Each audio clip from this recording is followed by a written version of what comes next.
What's going on, family? Welcome back to the lounge. It's your boy A1. So today we're actually going to do something different. We're going to watch the Joker 2 trailer that just dropped, and we're going to react to it like a cinematographer would and do a cinematography breakdown on the trailer. So if you watch the first one, the original Joker, the cinematography was amazing. The color they got from it, Todd Phillips directed it, and the cinematographer was a guy named Lawrence Sher. He shot the first one. He also shot the second one. And so I expect nothing less when it comes to the look and the cinematography for this film. It's actually called Joker Folie et Douce, I think. Folie et Douce. If you speak French, let me know if how I did with that. And so I'm excited for this movie to come out. I'm really excited for the cinematography. And so we're going to watch the trailer together, and then we're going to break it down. So let's get to it. I'm going to put my headphones on for this one. All right, let's check it out. 2 years ago, the name Arthur Fleck hit Gotham like a hurricane. The trial of the century. They believe That Arthur moody look, Fleck to that's be what- some kind of that's what it's about. martyr. Well, he's not. There's a monster.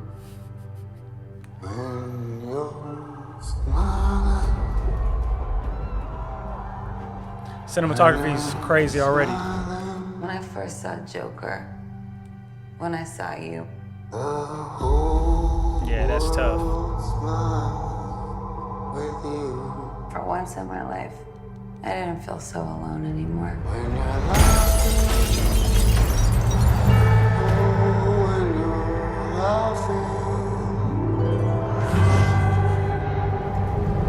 So we got a lot of colors already. We got the green with the orange. We got the teal look, really moody. In my life, I have someone who needs me. How about you, Arthur? Do you still think you're a star? Showtime. Yeah, cinematography's nasty in this one. The whole world smiles. Dope shot. We'll talk about that. You can do anything you want. The sun comes You're Joker.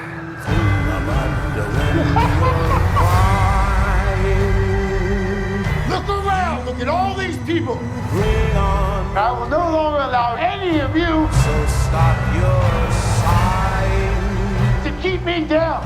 Be happy again. I got the sneaking suspicion that we're not giving the people what they want. It's okay, baby. Let's give the people what they want.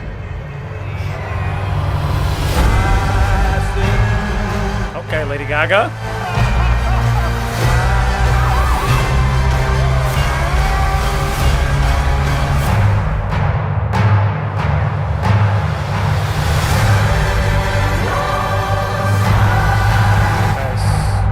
Sing hallelujah. Come on, get happy. Get ready for the judgment day.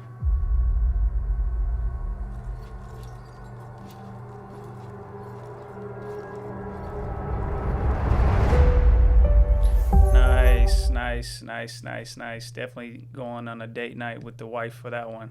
Nice. All right, that was pretty dope. That was kind of crazy. As far as cinematography goes, like I said, expected nothing less. I feel like the cinematography was elevated. I don't know if the budget was bigger. I mean, it was already a big film anyways, but a lot to talk about just in the trailer. I don't really get a storyline. You know, I don't know what the storyline. I heard it was a musical.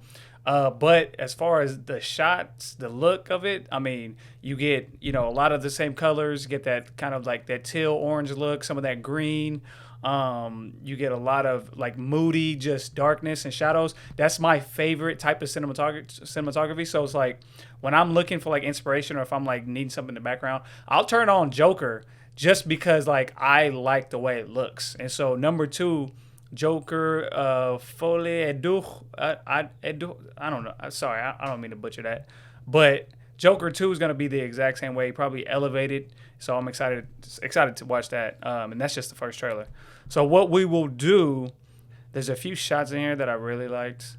We could talk. I mean, just from the opening frame, like if you just look at, I'll get my green out for the Joker. You feel me?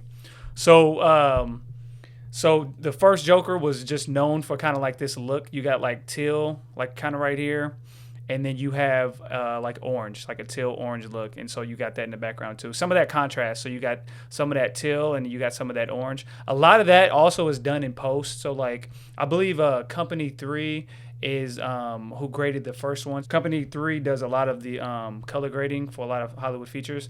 There's a guy on YouTube. His name is Kazi. I'll put his videos in the link, but he shows a tutorial how you can get that look in DaVinci Resolve, you know, the Joker look. So he's one of the main YouTube guys that I look to when it comes to color grading, you know, and getting certain looks out of films. But anyways, and just from a cinematography standpoint, just for this frame, like you have, you know, the framework, you know, the Wandering DP talks about, you know, and you got your key right here, you got the shadow side right here, and then you have like this background pops them out. I mean, this is just the beginning frame. Like this is just the very first frame, and there's already like a lot just to love about this look. And for me, this frame set the tone when it comes to cinematography. And this is, I'm pretty sure, how the whole film is gonna look like. So again, you got some of the same tones. You got your warm right here. And then you got blue, and that's just the contrast, and even the colors in the background. You got like, you know, you got that beige and you got that green. That all of that, and then her sweater is, you know, orange. So all of those colors kind of are very intentional when it comes to not only just cinematography, but like set decorating and production design and wardrobe. Like they're like looking to get those tones and moods for this whole film, and it kind of carries throughout in the color and also in like, you know, the set. And so you can see that. But anyways, like same type of kind of motivation. You know, the light is motivated coming out of the room, hits her here, and then you probably have some, let me change color on this.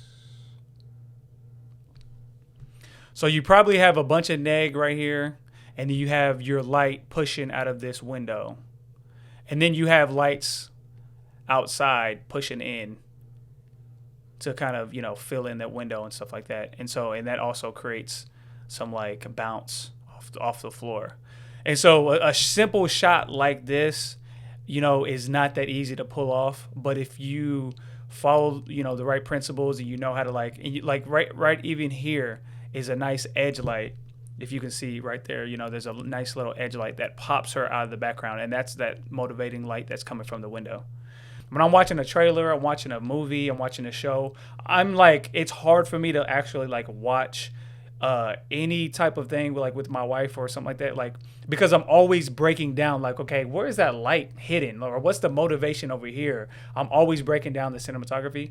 So if I can get wrapped, the way I rate movies is if I can get wrapped up in the story and I'm not like thinking of the lighting, then you got me. Then it's like, I feel like that is a great film because it took me out of my own mindset of looking at the cinematography and into the story. So like Marvel movies do that for me. That's why I love Marvel movies, like Hunger Games, like big type of like heroic stories. Like when people are building worlds, I love those types of movies because it takes me out of my own mind into the story where I'm not kind of breaking down the cinematography.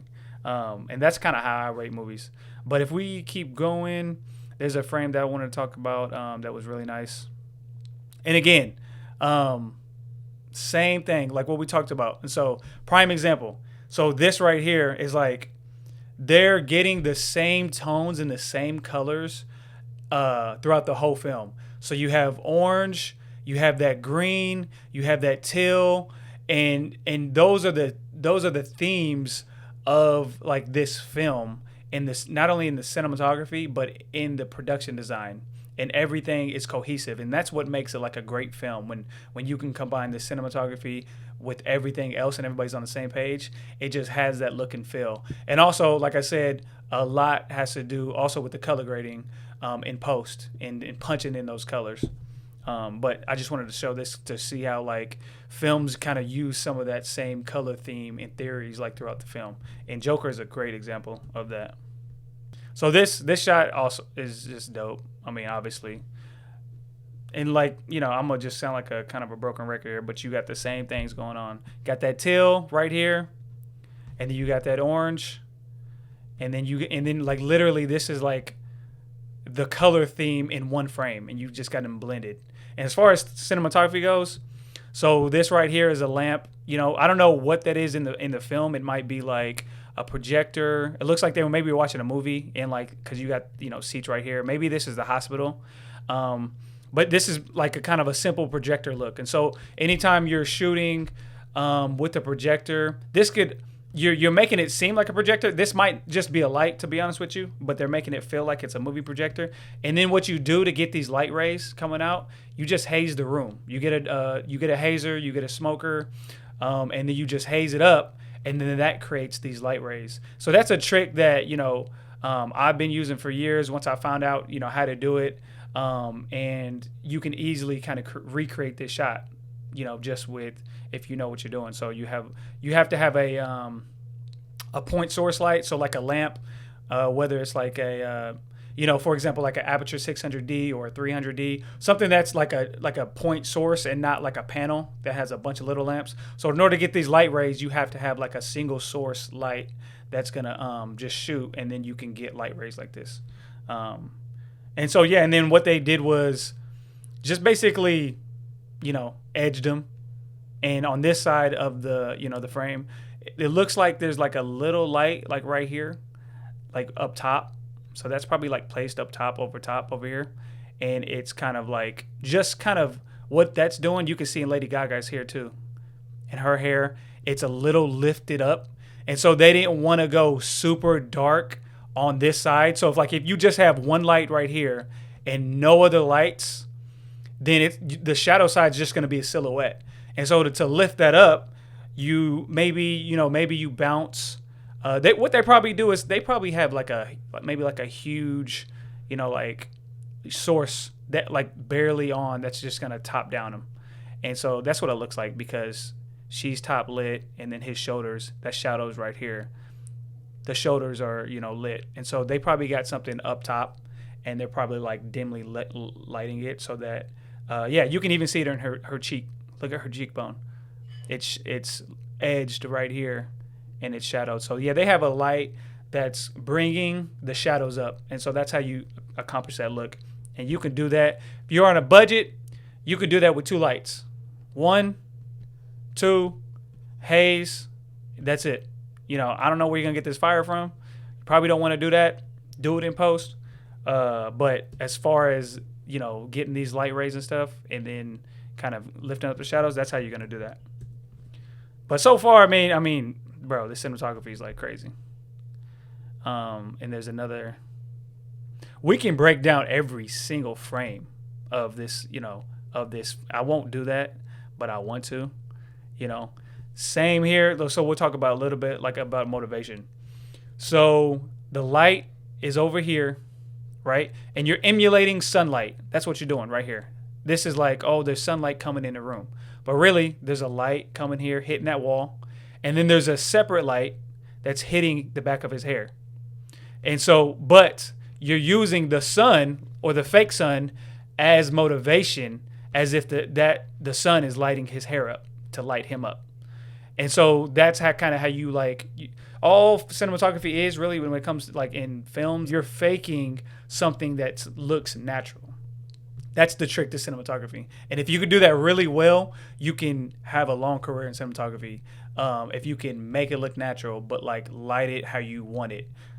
For example, we have an edge right here. We're popping him out of the background. Background's dark.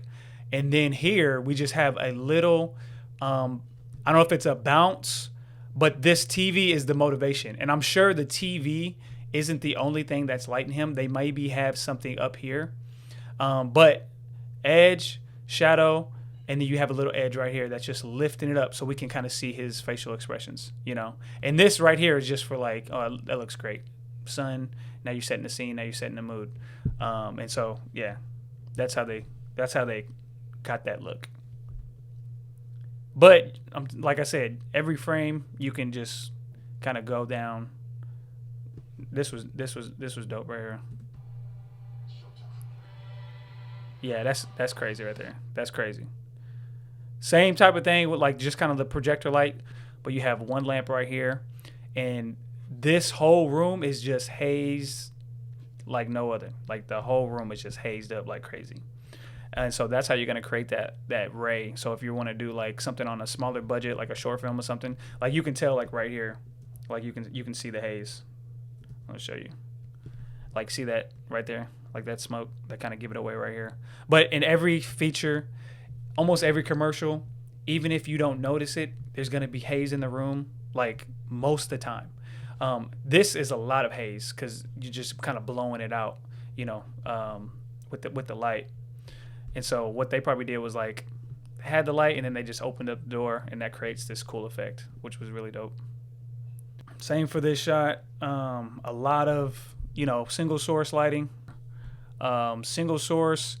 And then you probably have how you can create this is like what's called like a snoot. It's basically like something that you put on the edge of the light and it like creates this narrow beam. So there's some type of snoot or some type of like, you know, a lot of them, even like like a Source 4 Lico light, we call it, has like lenses on it, which is like basically it's on the front of the light and then it creates like whether you want a wide projection or like a narrow projection. And so that's how you get like a narrow beam like that. You won't get it just straight up like if you just put a light and just turn it on. You're gonna have to put some type of barrel or some type of lens to get that narrow look right there.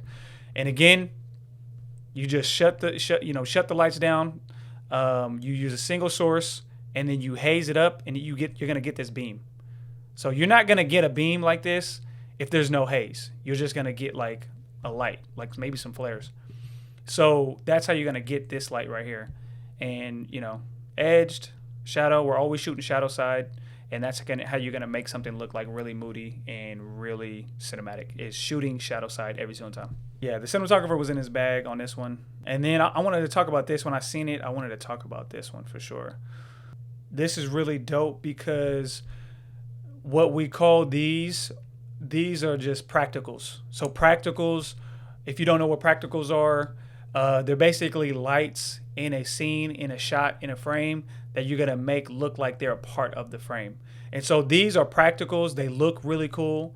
They look like old school, like house lighting for a courthouse. So they serve for two purposes. They look really dope, and then they're also helping to light, you know what I'm saying, like the scene.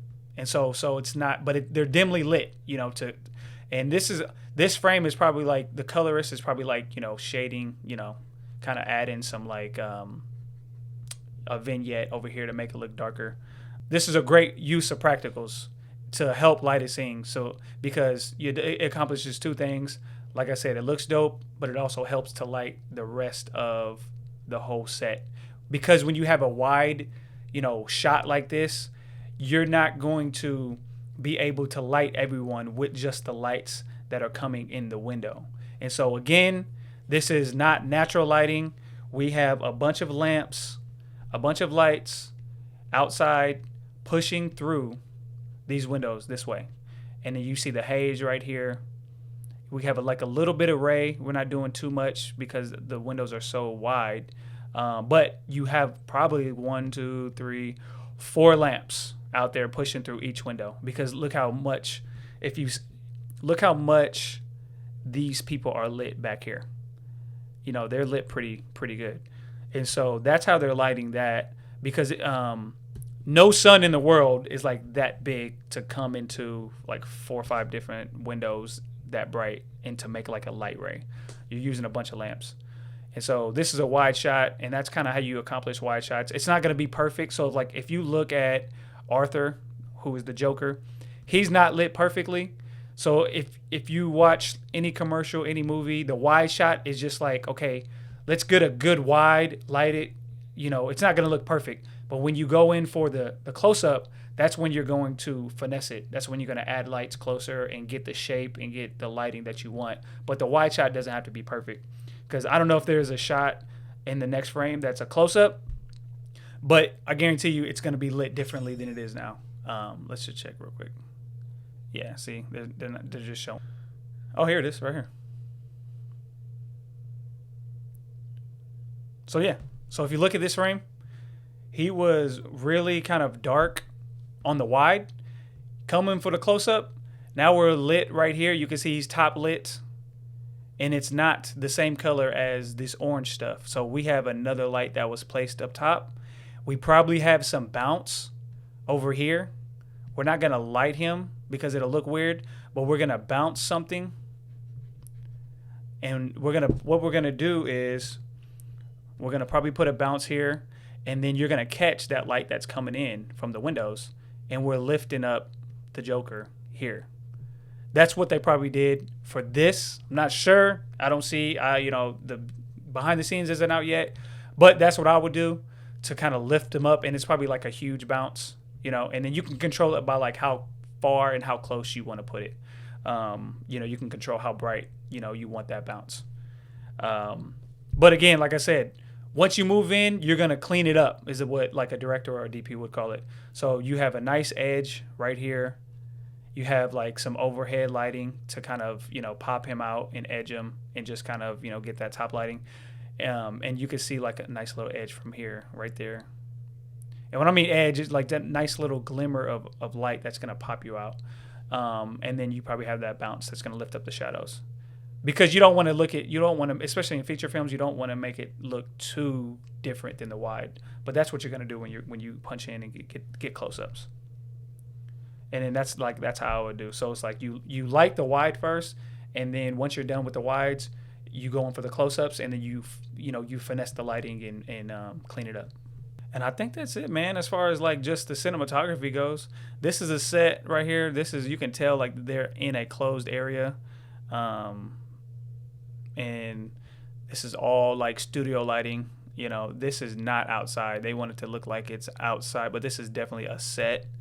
And it's like a bunch of probably like space lights, kind of like studio lights that just like you can control. You put a skirt on it so you can top down it, or you can top light it and control the spill.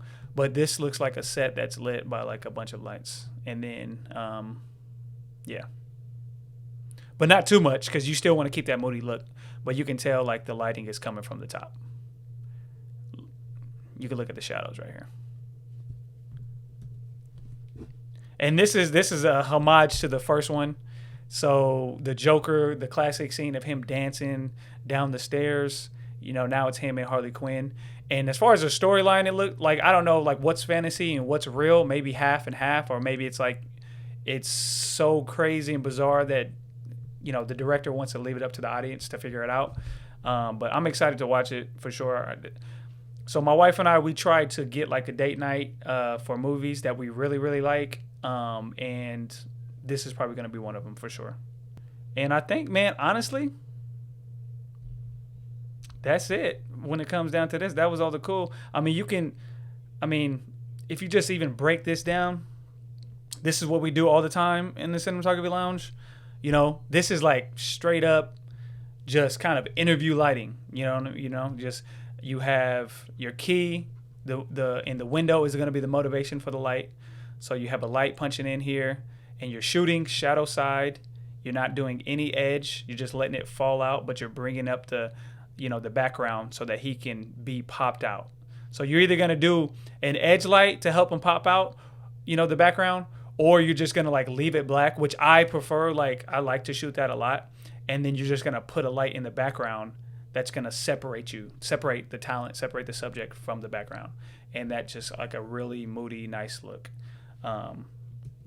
So yeah, obviously, and that's what separates like, Tubi movies, I don't want to say it, but like low budget quality, films and low budget quality production and cinematography to, a look that, like, man, what's that? Like, why does it look so like nice? It's because, they're following the framework. They're following, the principles of what looks good to our eye as an audience. And the Joker does that so good. So yeah, shout out to Lawrence Sher. Let's get him in the lounge. Just talk about the Joker after it's out. If we can make that happen, that would be a dream come true. You never know. That right there is a cinematography reaction to the Joker 2 trailer. Joker Folie à Deux. Folie à Deux. Maybe. Folie à Deux. Folie et doigt. Oh, folie et doigt. I think that's how you say it. Folie et doigt. I'll figure that out. But I hope you guys enjoyed the cinematography breakdown to this trailer. I was excited. I waited until I could do this to watch it so I can kind of get my initial reactions. And I like doing stuff like this. If you want more of this, let me know. That's all I got for you guys today. Let me know what you think about the trailer, the color, the story. Are you excited to watch it? Leave a comment in the comment section. Subscribe if you haven't. And I appreciate you guys, man. I'll see you guys next time. Peace.